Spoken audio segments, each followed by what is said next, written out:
Hello students, पिछली class में हमने बात की थी एंजाइम के वर्गीकरण के बारे में। आज की क्लास में हम बात करेंगे एंजाइम की क्रियाविधि के बारे में कि किस प्रकार से जो एंजाइम होता है वो एक क्रियाधार जो होता है उसको उत्पाद में क्या करता है, परिवर्तित करता है। तो एंजाइम की क्रियाविधि के बारे में हम बात करने से पहले हम बात करते हैं कि जो एंजाइम होते हैं उनकी जो कार्य प्रणाली होती है, एंजाइम की कार्य प्रणाली का क्या मतलब है? यहाँ पर कार्य प्रणाली, एंजाइम का कार्य क्या होता है? कोई भी जो सबस्ट्रेट होता है उसको किसके अंदर परिवर्तित करना, प्रोडक्ट में क्या करना, परिवर्तित करना, क्रियाधार को उत्पाद में परिवर्तित करना, ये कार्य होता है किसका? एंजाइम का होता है।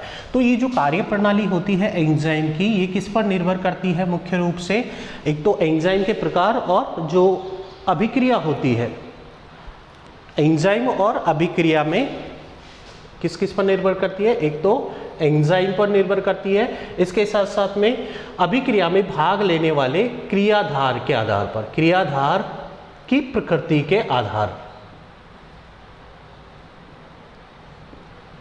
क्रियाधार का प्रकार या क्रियाधार की प्रकृति, ये दो पॉइंट पर निर्भर करती है एंजाइम की क्या क्रियाविधि होगी कि वो किस तरीके से एक क्रियाधार को उत्पाद में परिवर्तित करेगा। वो निर्भर करता है किस पर? एंजाइम के प्रकार। हमने पढ़ा था लास्ट क्लास के अंदर एंजाइम के प्रकार के बारे में, अलग अलग जो है क्या थी, क्लासेस थी, कुल 6 वर्ग के बारे में हमने बात की थी। सब जो वर्ग होते हैं वो अलग अलग प्रकार की जो रासायनिक अभिक्रियाएं होती है या जैव रासायनिक अभिक्रियाएं होती है उनको क्या करते हैं, आगे प्रोसीड करने का कार्य करते हैं। दूसरा आता है क्रियाधार की प्रकृति। एंजाइम जो है, कौन सा एंजाइम है वो तो ठीक है, लेकिन उसके साथ साथ में जो क्रियाधार है जो अभिक्रिया में भाग ले रहा है उसकी क्या प्रकृति है, उस पर भी किसकी कार्य प्रणाली निर्भर करती है? एंजाइम की कार्य प्रणाली निर्भर करती है। एंजाइम की जो क्रियाविधि है उसको समझने के लिए हम इसको दो भाग के अंदर क्या कर सकते हैं, डिवाइड कर सकते हैं। 2 पॉइंट्स के अंदर हम इसके बारे में बात करेंगे एंजाइम की क्रियाविधि को समझने के लिए। इसमें फर्स्ट पॉइंट आता है एंजाइम क्रियाधार संकुल का निर्माण। फर्स्ट पॉइंट कौन सा है इसमें? एंजाइम क्रियाधार संकुल का निर्माण।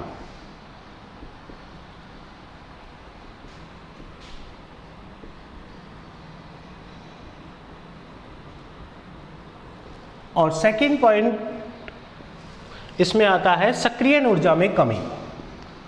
सक्रियण ऊर्जा में कमी। ये 2 पॉइंट्स के अंदर हम एंजाइम की क्रियाविधि को क्या कर सकते हैं, समझ सकते हैं। फर्स्ट पॉइंट क्या है? एंजाइम क्रियाधार संकुल का निर्माण। देखो जो एंजाइम की जो क्रियाविधि होती है या एंजाइमोलॉजी के अंदर जो भी हम रिएक्शन पढ़ते हैं तो वहाँ पर जो क्रियाधार होता है, क्रियाधार जो होता है उसको किससे रिप्रेजेंट किया जाता है? कैपिटल एस से रिप्रेजेंट किया जाता है। एंजाइम जो होता है वो किससे रिप्रेजेंट किया जाता है? उसको ई से, कैपिटल ई। तो एक जो जैव रासायनिक अभिक्रिया होती है उसमें एक सबस्ट्रेट और एंजाइम जो है दोनों मिलते हैं, ठीक है, जुड़ते हैं एक दूसरे के साथ में, और जुड़ने के बाद में क्या बनाते हैं? एक एंजाइम क्रियाधार संकुल, ES। यहाँ पर ये दोनों अलग अलग थे, हमने बीच में प्लस का साइन लगाया हुआ है, ये दोनों एक बॉन्ड के हेल्प से क्या हो गए, एक दूसरे से जुड़ गए। तो ये क्या बन गया? एंजाइम क्रियाधार संकुल। क्या बना? ये संकुल का निर्माण हुआ। उसके बाद में ये जो है, ये वाली स्टेज जो होती है ये उत्क्रमणीय अभिक्रिया होती है। मतलब ये स्टेप किस पर निर्भर करती है? ऊर्जा पर निर्भर करती है। अगर सबस्ट्रेट और क्रियाधार, सबस्ट्रेट और एंजाइम जो है आपस में रिएक्शन किए, रिएक्शन करने के बाद में अगर उनको पर्याप्त ऊर्जा मिलती है तो संकुल के बाद में वो किस में परिवर्तित होंगे? एक इंटरमीडिएटेड एंजाइम प्रोडक्ट संकुल में, और देन जो एंजाइम है वो किससे अलग हो जाएगा? प्रोडक्ट से। ये क्या हो गया? P4 उत्पाद, प्रोडक्ट, ठीक है। और तो यहाँ पर ये स्टेप्स होती है कंप्लीट, जो एक रिएक्शन होती है एंजाइम की, कि सबसे पहले जो है क्रियाधार किसके साथ में जुड़ता है? एंजाइम के साथ में जुड़ता है। देन एक किसका निर्माण करता है? एंजाइम क्रियाधार संकुल का निर्माण करता है। ये जो संकुल बनता है यहाँ पर कुछ ऊर्जा जो है क्या होती है? मुक्त होती है। क्या होती है? मुक्त होती है ऊर्जा। मुक्त अवस्था में, सर्वाधिक मुक्त अवस्था में यहाँ पर ऊर्जा पाई जाती है, और इसी के कारण ये जो क्रियाधार होती है उनकी सक्रियण ऊर्जा क्या कर दी जाती है, कम कर दी जाती है, जिसके कारण से जो क्रियाधार है वो किस में परिवर्तित हो जाता है, उत्पाद में परिवर्तित हो जाता है। तो हम देखते हैं, देखो एक एक पॉइंट को इसके यहाँ पर से देखेंगे। सबसे पहले जो एंजाइम होता है, फर्स्ट पॉइंट के बारे में हम बात करें, एंजाइम क्रियाधार संकुल का निर्माण। तो यहाँ पर सबसे पहले जो एंजाइम होता है वो किसके साथ में जुड़ता है, क्रियाधार के साथ में जुड़ता है। क्रियाधार, ये जो फर्स्ट पॉइंट है इसमें क्रियाधार एंजाइम के साथ, एंजाइम के सक्रिय स्थल पर जुड़ता है। कि कौन सा स्थल पर, सक्रिय स्थल पर जुड़ता है।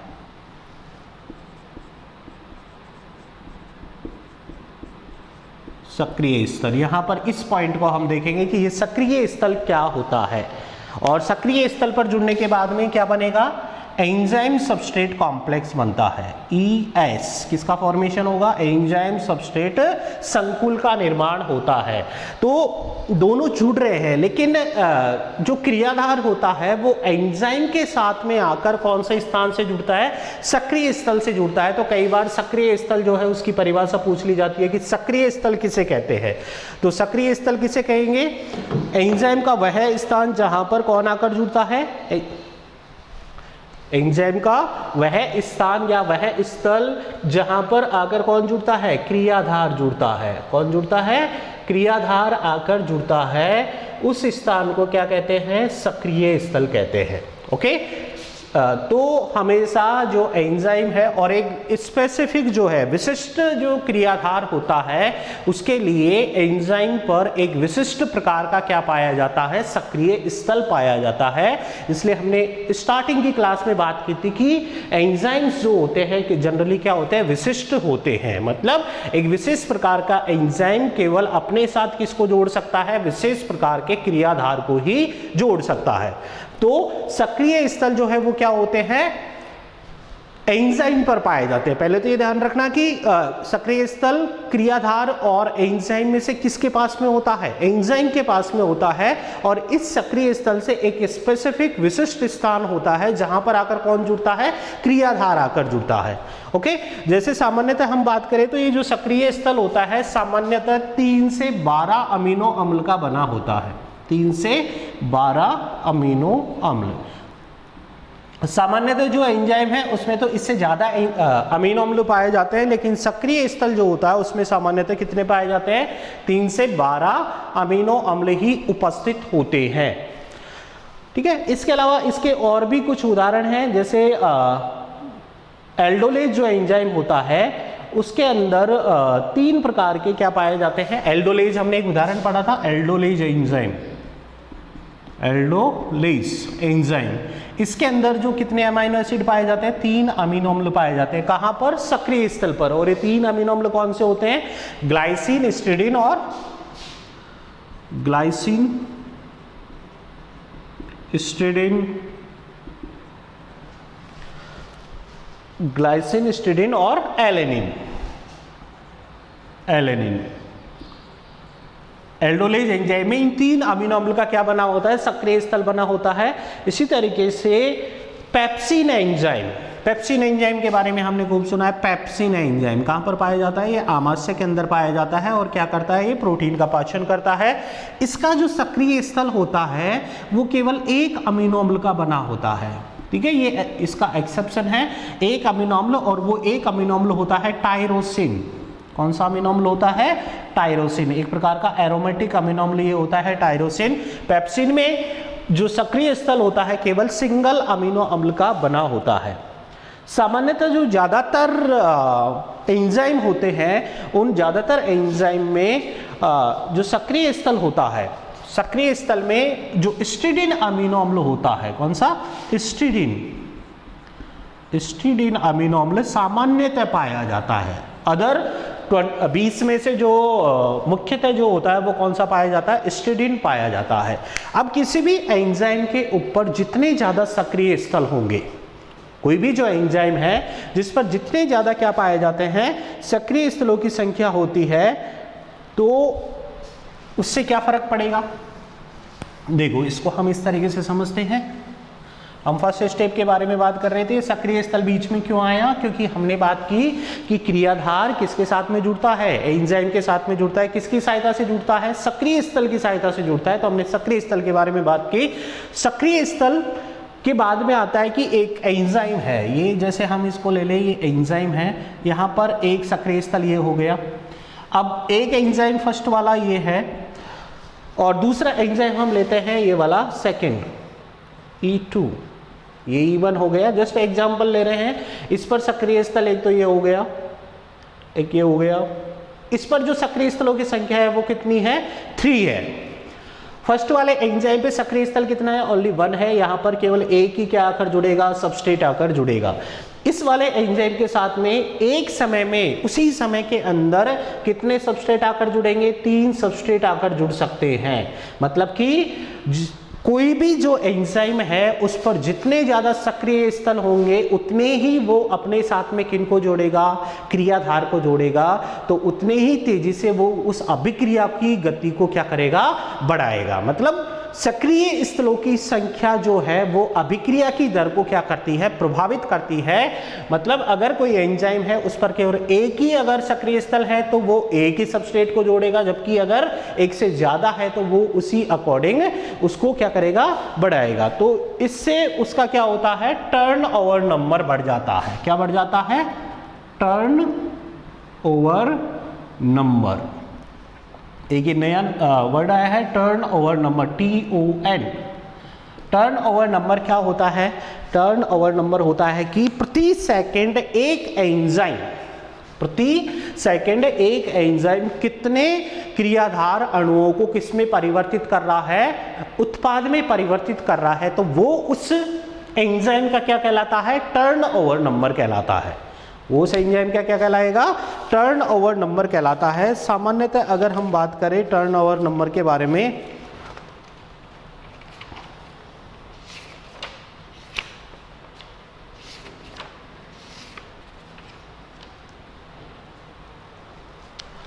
सॉरी, टर्न ओवर नंबर, एक एंजाइम 1 मिनट में, नॉट 1 सेकेंड, 1 मिनट में जितने क्रियाधार अणुओं को किस में परिवर्तित करता है, उत्पाद में परिवर्तित करता है, तो वो उसका क्या कहलाता है, टर्न ओवर नंबर कहलाता है। और ये जो टर्न ओवर नंबर होता है वो किस पर निर्भर करता है, सक्रिय स्थल पर। अगर सक्रिय स्थल ज्यादा है तो टर्न ओवर नंबर क्या होंगे, ज्यादा होंगे। जैसे अगर हम टर्न ओवर नंबर की बात करें तो जो सबसे ज्यादा होता है, एक एंजाइम होता है कार्बोनिक एनहाइड्रेज। कौन सा एंजाइम, कार्बोनिक एनहाइड्रेज एंजाइम होता है। इसका जो टर्न ओवर नंबर होता है वो होता है 6 लाख प्रति सेकंड।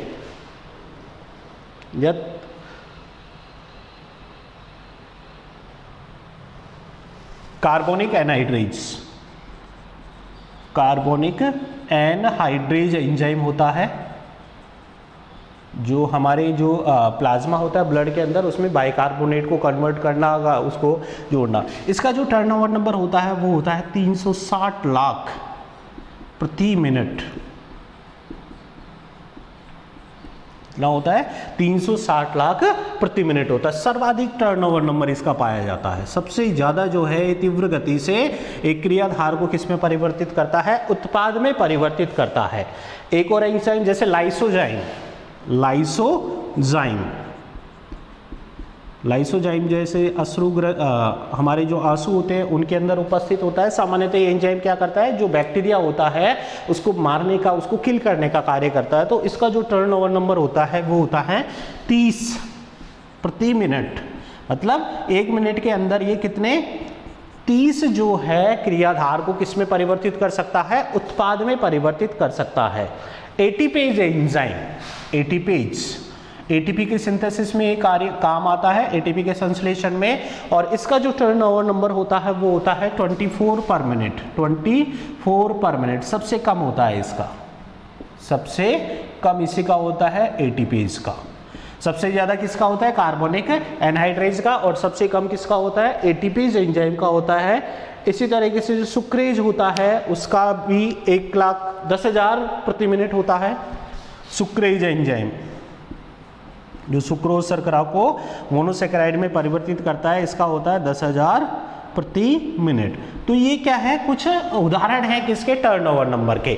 तो हमने बात की फर्स्ट स्टेप की, हम बात कर रहे थे एंजाइम क्रियाधार संकुल का निर्माण। संकुल का निर्माण कैसे होगा, जब कोई क्रियाधार किससे आकर जुड़ेगा, एंजाइम से आकर जुड़ेगा। एंजाइम से आकर कहां पर जुड़ेगा, सक्रिय स्थल पर आकर जुड़ता है। और जो सक्रिय स्थल होते हैं वो क्या होते हैं, विशिष्ट स्थान होते हैं। किस पर पाए जाते हैं, ये एंजाइम पर, जिनसे कौन आकर जुड़ता है, क्रियाधार आकर जुड़ता है।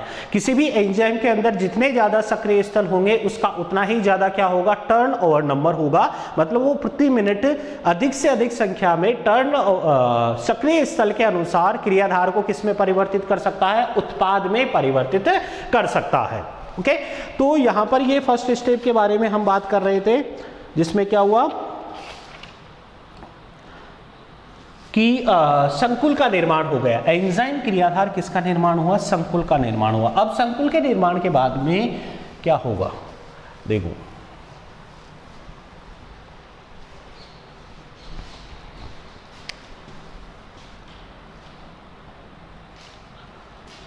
एंजाइम और सबस्ट्रेट ये दोनों कंबाइंड हुए। यहाँ पर जो एंजाइम सबस्ट्रेट है वो एंजाइम के साथ में किससे जुड़ा, सक्रिय स्थल से, और एक क्या बना, एंजाइम सबस्ट्रेट संकुल। इसको क्या बोलेंगे, एंजाइम क्रियाधार संकुल। एंजाइम क्रियाधार संकुल। अब ये जो एंजाइम क्रियाधार संकुल है वो निर्भर करता है किस पर, ऊर्जा पर निर्भर करता है कि ये आगे उत्पाद में परिवर्तित होगा या नहीं होगा। तो सेकंड स्टेप आती है, जो मुख्य कार्य होता है एंजाइम का, वो क्या होता है, सक्रियण ऊर्जा में कमी होती है। तो सक्रियण ऊर्जा में एंजाइम, सेकंड स्टेप की हम बात करें कि जो एंजाइम होता है वो सक्रियण ऊर्जा में किस प्रकार से कमी करता है, सक्रियण ऊर्जा में कमी।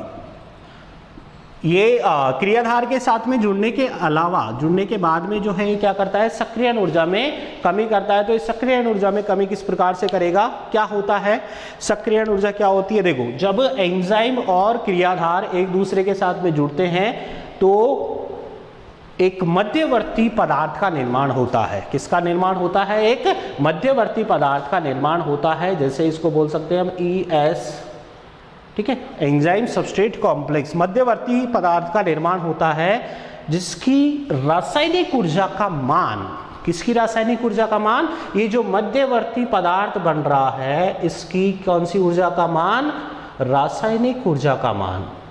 इसकी रासायनिक ऊर्जा का मान किससे अधिक होता है, क्रियाधार से अधिक होता है। किससे अधिक होता है, क्रियाधार से अधिक होता है। ठीक है, जैसे अभिक्रिया के अंदर एक, दो या दो से अधिक क्रियाधार भाग ले रहे हैं, वो आपस में जब उनमें आपस में रिएक्शन हो रही है उससे पहले उनकी जो कुल ऊर्जा का मान है उसको हम टोटल करें। और जो एक मध्यवर्ती पदार्थ, जब एंजाइम उन क्रियाधार के साथ में जुड़ता है और एक मध्यवर्ती पदार्थ का निर्माण करता है तो वहां पर जो वो मध्यवर्ती पदार्थ है उसकी रासायनिक ऊर्जा का मान किससे ज्यादा होता है, जो क्रिया कारक होते हैं उनकी रासायनिक ऊर्जा के मान से ज्यादा होता है। तो और ये जो अवस्था होती है, ये जो मध्यवर्ती पदार्थ होता है और ये जो अधिक ऊर्जा मान वाली अवस्था होती है, इसको कौन सी अवस्था कहते हैं, संक्रमण अवस्था। कौन सी अवस्था कहेंगे इसको, संक्रमण अवस्था इसको कहा जाता है। और ये जो संक्रमण अवस्था होती है वो सामान्यतः एक तरीके से किसका कार्य करती है, अवरोध होता है। ये क्या होता है, ये अवरोध होता है। संक्रमण अवस्था देखो, ये संक्रमण अवस्था कौन सी बनी, जिसमें ऊर्जा का मान ज्यादा होता है, रासायनिक ऊर्जा का मान क्या होता है, ज्यादा होता है। ये क्या होता है, अवरोध होता है एक प्रकार से किसके बीच में, कि जो क्रियाधार है उसको किस में परिवर्तित करने में, उत्पाद में परिवर्तित करने में अवरोध की तरह ये क्या करता है, कार्य करता है। अगर वो क्रियाधार इस अवरोध को क्या कर जाए, पार कर जाता है, तो वो किस में परिवर्तित हो जाएगा, उत्पाद में परिवर्तित हो जाएगा। और अगर उसको पार नहीं कर पाता है, पार नहीं कर पाता है तो उत्पाद का निर्माण नहीं होगा। ओके, तो यहाँ पर एक बार जैसे ही जो एंजाइम और क्रियाधार आपस में जुड़े तो एक मध्यवर्ती क्या बना, पदार्थ या उत्पाद बना। हम देख रहे हैं कि जो पदार्थ बन रहा है उसकी जो रासायनिक ऊर्जा है उसका मान क्रिया कारकों के रासायनिक कुल ऊर्जा के मान से क्या होती है, अलग होती है। तो ये जो अधिक ऊर्जा वाली स्टेज होती है उसको क्या बोला जाता है, संक्रमण अवस्था बोला जाता है। यहां से इस संक्रमण अवस्था को अगर वो पार कर जाता है तो जो क्रियाधार है वो किस में परिवर्तित हो जाएगा, उत्पाद में, और अगर पार नहीं कर पाता है तो वो क्या रह जाएगा, जो क्रियाधार में वापस से क्या हो जाता है, परिवर्तित हो जाता है। इसलिए यहाँ पर ये वाली जो स्टेज होती है यहाँ पर ये उत्क्रमणीय अभिक्रिया का क्या होता है, चिन्ह होता है कि ये एंजाइम सबस्ट्रेट के साथ में जुड़ा, एंजाइम सबस्ट्रेट ये मध्यवर्ती पदार्थ का निर्माण हुआ। यहाँ से अगर ये जो है अवरोध पार कर गया तब तो ये उत्पाद में परिवर्तित होगा, अवरोध पार नहीं किया तो ये वापस से किस में भी परिवर्तित हो सकता है, क्रियाधार, और उससे एंजाइम क्या हो सकता है, अलग हो सकता है। ओके, अब देखो यहां पर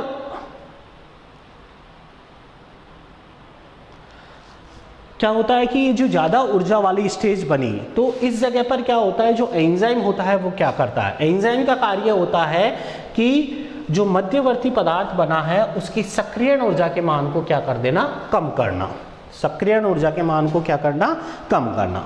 एंजाइम का कार्य क्या होता है, सक्रियण ऊर्जा के मान को कम करना।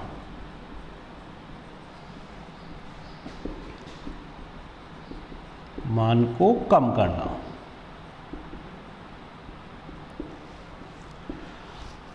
ठीक है, अब देखो इस सक्रियण ऊर्जा का जो मान होता है वो कैसे कम होगा, ये कम होता है मुख्य रूप से किसकी वजह से, बंधन ऊर्जा की वजह से। किसकी वजह से, बंधन ऊर्जा।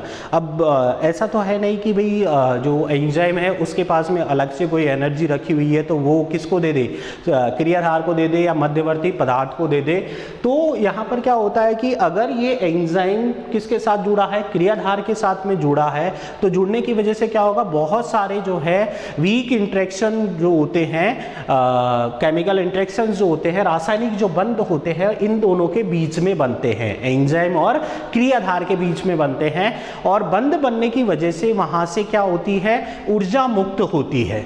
क्या होती है, ऊर्जा मुक्त होती है। और ये जो ऊर्जा मुक्त होती है बंध निर्माण की वजह से, उसको क्या कहते हैं, बंधन ऊर्जा कहते हैं। क्या कहते हैं, बंधन ऊर्जा। तो हम बंधन ऊर्जा के बारे में बात करते हैं। बंधन ऊर्जा क्या होती है, जब एंजाइम और सबस्ट्रेट दोनों क्या करते हैं, रिएक्ट करते हैं, तो इन दोनों के बीच में किनका निर्माण होता है, रासायनिक बंधों का निर्माण होता है। रासायनिक क्या बनते हैं, बंध बनते हैं, और ये जो रासायनिक बंध बनते हैं इनके कारण से यहाँ पर क्या मुक्त हो रही है, ऊर्जा मुक्त होती है, और ये जो मुक्त ऊर्जा हो रही है उसी को क्या कहा जाता है, बंधन ऊर्जा कहा जाता है। इस बंधन ऊर्जा को एंजाइम किसकी तरह उपयोग करता है, सक्रियण ऊर्जा के मान को कम करने में उपयोग करता है। क्लियर। तो सक्रियण ऊर्जा का मान किस तरीके से कम करता है, जब ये किसके साथ में जुड़ता है, क्रियाधार के साथ में जुड़ता है, तो जुड़ने के साथ में इन दोनों के बीच में क्या बनते हैं, रासायनिक बंध बनते हैं। रासायनिक बंध बनने की वजह से यहाँ से क्या मुक्त हो रही है, ऊर्जा मुक्त हो रही है। उस ऊर्जा को हम क्या कह रहे हैं, बंधन ऊर्जा। यह बंधन ऊर्जा क्या करती है, जो सक्रियण ऊर्जा होती है उसको क्या कर देती है, कम कर देती है। अब सक्रियण ऊर्जा एक्चुअल में क्यों चाहिए, सक्रियण ऊर्जा इसलिए चाहिए, देखो यहां पर हम बात करते हैं, हमने एक मध्यवर्ती उत्पाद की बात की, एंजाइम और सबस्ट्रेट। हम बात कर रहे हैं कि अगर ये एक जो इनके बीच में अवरोध है, किसका अवरोध है, सक्रियण ऊर्जा का अवरोध है। अवरोध कौन सा है, सक्रियण ऊर्जा का अवरोध। इस अवरोध को अगर ये पार कर जाते हैं तो ये किस में परिवर्तित हो जाएंगे, प्रोडक्ट में परिवर्तित हो जाएंगे। नहीं करते थे प्रोडक्ट में परिवर्तित नहीं होंगे। अब ये जो सक्रियण ऊर्जा है जो कि सामान्यतः ज़्यादा चाहिए, इसको हम एक सिंपल से एग्जांपल से इसको समझते हैं। देखो किस तरीके से, ऐसा मान लो कि एक बाय बस आप ट्रैवल कर रहे हो, बस के द्वारा, ठीक है, और एक बस जो है उसके अंदर उसका जो है पर पर्सन जो रेंट है वो कितना है, किराया कितना है, 2 पर पर्सन है। आपको जाना है कहाँ से, चोमू से जयपुर जाना है। एक आदमी का कितना किराया लगता है, 2 रुपये किराया लगता है। और आप लोग कितने हो यहाँ पर, 10 लोग हो। कितने हो, 10 लोग हो। 10 लोगों का किराया कितना हो गया, 20 रुपये हो गया। बस का किराया कितना हो गया, 20 हो गया। जैसे ये मान लो कि ये बस कितने टाइम में पहुंचा रही है हमको, 30 मिनट में पहुंचा रही है। जयपुर कितने मिनट में पहुंचा रही है, 30 मिनट में ही हमको वहां पर पहुंचा रही है। लेकिन अगर इसी बस के अंदर इस किराए को कम कर दिया जाए, वो कितना कर दिया जाए, 1 रुपये कर दिया जाए, 1 रुपये पर पर्सन कर दिया जाए, तो उसी समय में, किसमें, उसी समय में हम जो है 10 रुपए के अंदर कहाँ पर पहुँच सकते हैं, 10 लोग जयपुर पहुँच सकते हैं। तो यही कार्य किसका होता है, एंजाइम का होता है कि वो जो एक क्रियाधार जो होता है उसका जो अवरोध होता है उसको पार करने के लिए अलग से क्या प्रोवाइड करवाता है, ऊर्जा उपलब्ध करवाता है। किस रूप में, बंधन ऊर्जा के रूप में एक ऊर्जा उपलब्ध करवा रहा है, जिसके कारण से उसी समय के अंदर ज्यादा मात्रा में क्रियाधार किसमें परिवर्तित हो जाते हैं, उत्पाद में परिवर्तित हो जाते हैं। जैसे यहाँ पे हमने बात की कि 30 मिनट इस बस को जाने में, चाहे इसमें एक सिंगल पर्सन बैठा हो या 20 बैठे हो या 50 बैठे हो, ये बस कितने टाइम में यहाँ पर पहुँचेगी, 30 मिनट में पहुँचेगी। हमारे पास में प्रॉब्लम क्या आ रही है, हमारे पास में आ रही है किराए की प्रॉब्लम, कि हमारे पास में जो है अगर जो है 2 रुपये पर पर्सन है और हमारे पास में कितने लोग, टोटल 2 रुपये है और हमारे पास में रुपये कितने हैं, 10 रुपये है। तो इन 10 रुपए में कितने लोग जा सकते हैं, 30 मिनट में 5 लोग यहाँ पर जा सकते हैं। लेकिन अगर ये किराया कम हो जाए तो 10 रुपए में, जैसे किराया 1 रुपये पर पर्सन, 2 रुपये से कितना हो जाए, 1 रुपये पर पर्सन हो जाए, तो 10 के 10 लोग 30 मिनट में कहाँ पर पहुँच सकते हैं, जयपुर पहुँच सकते हैं। सेम यही कंसेप्ट किसका होता है, एक क्रियाधार का किसमें परिवर्तित होने का, उत्पाद में परिवर्तित होने का। अगर वहाँ पर देखो सक्रिय ऊर्जा का मान ज्यादा है, उस सक्रिय ऊर्जा अगर एंजाइम अनुपस्थित है तो उस केस में क्या होगा, जो सक्रिय ऊर्जा है उसके मान में क्या नहीं आएगी, कमी नहीं आएगी। क्यों नहीं आएगी, क्योंकि वहां पर क्या उत्पन्न नहीं होगी, बंधन ऊर्जा उत्पन्न नहीं होगी। बंधन ऊर्जा उत्पन्न नहीं होगी तो जो अभिक्रिया की दर है वो क्या होगी, कम होगी। मतलब प्रति मिनट जो है कम क्रियाधार किस में बदलेंगे, उत्पाद में बदलेंगे। लेकिन वहां पर एंजाइम अगर उपस्थित है तो उस स्थिति में क्या होगा, ज्यादा मात्रा में क्रियाधार किस में परिवर्तित हो सकते हैं, उत्पाद में परिवर्तित हो सकते हैं। तो अगर हम क्रियाधार और इनके साइकिल की बात करें कि किस तरीके से ये साइकिल चलता है, तो सबसे पहले जो एंजाइम होता है वो किसके साथ में जुड़ता है, क्रियाधार के साथ में जुड़ता है। किसकी सहायता से जुड़ता है, सक्रिय स्थल की सहायता से जुड़ता है। देन वो किसका निर्माण करता है, एंजाइम क्रियाधार संकुल का निर्माण करता है। ये संकुल के निर्माण की वजह से वहां पर क्या उत्पन्न होती है, एक बंधन ऊर्जा उत्पन्न होती है। जो बंधन ऊर्जा क्या करती है, सक्रिय ऊर्जा के मान को क्या करती है, कम करती है। सक्रिय ऊर्जा का मान कम होने के कारण क्या होता है कि एंजाइम सबस्ट्रेट जो कॉम्प्लेक्स होता है वो एंजाइम प्रोडक्ट कॉम्प्लेक्स में परिवर्तित हो जाता है, एंजाइम उत्पाद संकुल में निर्माण परिवर्तित हो जाता है। देन फाइनल स्टेज के अंदर क्या होगा कि जो उत्पाद होता है वो एंजाइम से क्या हो जाता है, अलग हो जाता है और एंजाइम बिना परिवर्तन के दूसरी अभिक्रिया या दूसरे क्रियाधारों को अपने साथ में जोड़ने का कार्य करता है। तो ये क्या हो गया, इसका एक साइकिल हो गया। इसको हम ग्राफ की सहायता से भी समझ सकते हैं। देखो एंजाइम की जो क्रियाविधि है उसको हम ग्राफ की सहायता से समझ सकते हैं। यहाँ पर ये 2 एक्सेस है, एक एक्सेस पे हमने किसको ले लिया, ऊर्जा के मान को ले लिया, इस तरीके से ये ऊर्जा, ठीक है। और ये जो है एक्सेस है, एक्स एक्सेस जिसको बोलते हैं, ये अभिक्रिया की दिशा को हम रिप्रेजेंट कर रहे हैं। यहाँ पर 2 स्थिति यहाँ पर है, एक तो एंजाइम की उपस्थिति में और एक एंजाइम की अनुपस्थिति में। ये जो है हमारा ऊर्जा लेवल, सामान्यतः ये जो ऊर्जा लेवल है, ये जो डॉट डॉट वाली लाइन बनाई हुई है, वो किसकी ऊर्जा के मान को प्रदर्शित कर रहा है, क्रियाधार की ऊर्जा का मान, के क्रियाधार की ऊर्जा का लेवल इतना है।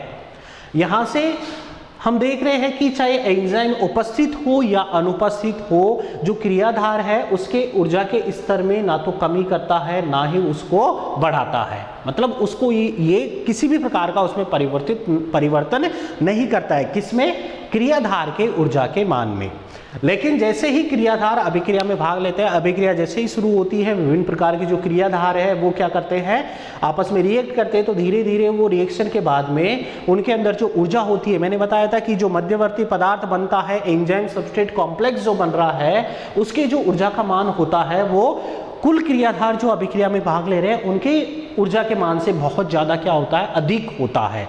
ठीक है, तो ये इस तरीके से ये धीरे धीरे जो है यहाँ पर ये क्या बढ़ रहा है, ऊर्जा का मान इंक्रीज हो रहा है और एक ऐसे लेवल पे पहुंच जाते हैं जहां पर ये जो मुक्त ऊर्जा होती है उसका मान सर्वाधिक क्या होता है, मुक्त ऊर्जा क्या होती है, इन दोनों का जो अंतर होता है उसको क्या बोलते हैं, मुक्त ऊर्जा होती है। और एक ऐसी स्थिति होती है जहां पर ये मुक्त ऊर्जा क्या होती है, सर्वाधिक होती है और इस स्थिति को क्या बोलते हैं, संक्रमण अवस्था कहते हैं। क्या कहेंगे इसको, संक्रमण अवस्था।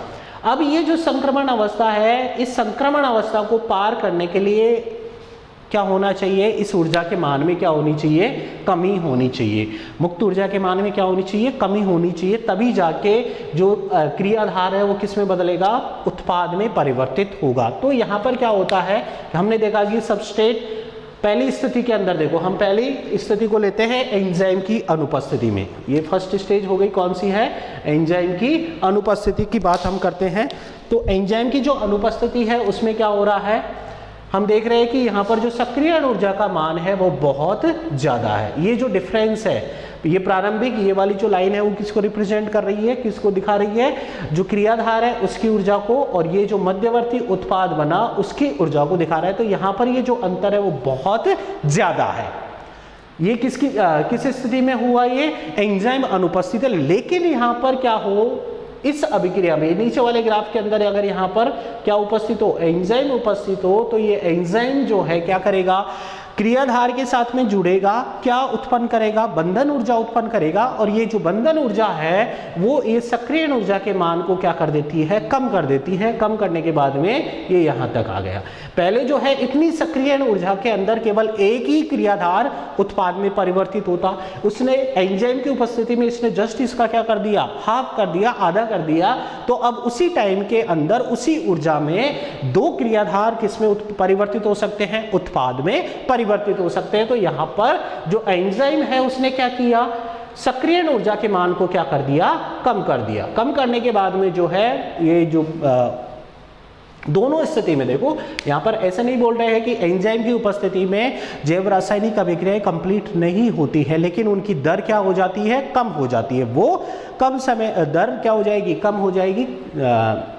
ठीक है, और ये वाला जो है एंजाइम अगर उपस्थित है तो उसकी दर क्या हो जाती है, बढ़ जाती है। बढ़ कैसे जाती है, ये क्वेश्चन आता है जनरली कि जो एंजाइम्स होते हैं वो अभिक्रिया की दर को किस प्रकार से बढ़ाते हैं, किस प्रकार से बढ़ाते हैं कि वो क्या करते हैं, जो सक्रियण ऊर्जा का मान होता है उसको क्या कर देते हैं, कम कर देते हैं। फिर पूछा जाए कि सक्रियण ऊर्जा के मान को कैसे कम कर देते हैं, तो सक्रियण ऊर्जा के मान को कैसे कम करेंगे कि जब कोई एंजाइम के साथ में क्या जुड़ता है, क्रियाधार जुड़ता है, तो उनके बीच में जो रासायनिक बंध बनते हैं उनके कारण क्या उत्पन्न होती है, ऊर्जा मुक्त होती है, जिसे क्या कहते हैं, बंधन ऊर्जा। अब वो बंधन ऊर्जा उसी अभिक्रिया के अंदर क्या होगी, ऐड होगी, जो कि उस सक्रियण ऊर्जा के मान को क्या कर देती है, कम कर देती है। और फाइनली जो क्रियाधार होता है वो किस में परिवर्तित हो जाता है, उत्पाद में परिवर्तित हो जाता है। ठीक है, अब यहाँ पर देखो कि ये जो उत्पाद की ऊर्जा का मान होता है, उत्पाद जो है उसकी ऊर्जा का मान जो होता है वो भी, उसको भी एंजाइम किसी प्रकार से परिवर्तित नहीं करता है। मतलब उत्पाद इस ऊर्जा लेवल पर आकर बन रहा है, इस ऊर्जा लेवल पर आकर बन रहा है।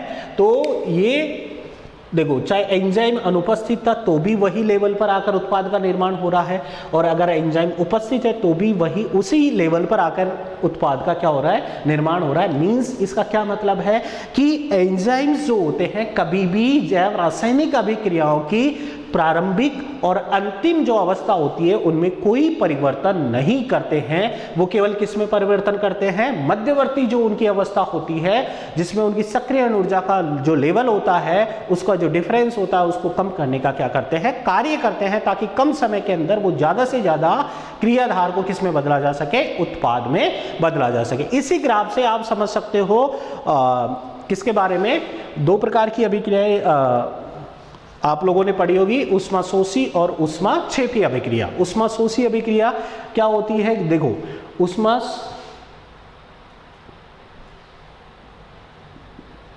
ऊष्माशोषी अभिक्रिया मतलब कि वो क्या कर रहा है, ऊर्जा का क्या कर रहा है, उपयोग में ले रहा है। उस अभिक्रिया को पूरा होने के लिए किसकी आवश्यकता है, ऊर्जा की आवश्यकता है। तो सामान्यतः ये जो इस तरीके का ग्राफ होता है जिसमें सबस्ट्रेट का लेवल ऊर्जा का क्या है, ज्यादा है, लेकिन उत्पाद क्या है, कम है, तो यहाँ पर देखो कि उत्पाद की जो ऊर्जा है वो क्या हो गई है, कम हो गई है। मतलब कि अगर कम हुई है तो दोनों में, इसमें से और इसके कंपेयर करें तो इसके पास में ऊर्जा ज़्यादा थी क्रियाधार के पास में, और उत्पाद के पास में ऊर्जा क्या है, कम है। मतलब कि ऊर्जा बाहर निकली है। मतलब कि वो कैसी अभिक्रिया है, ऊष्माक्षेपी अभिक्रिया, ऊष्माक्षेपी।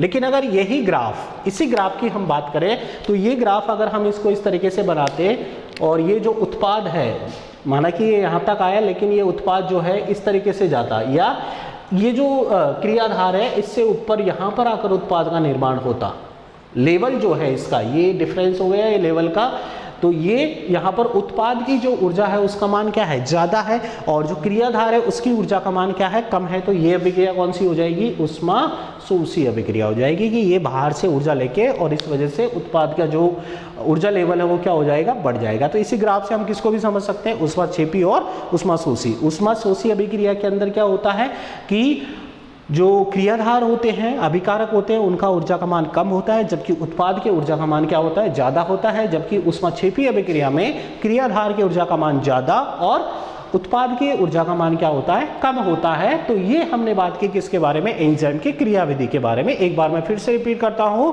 एंजाइम का जो क्रियाविधि का साइकिल है, सबसे पहले एंजाइम किसके साथ में जुड़ेगा,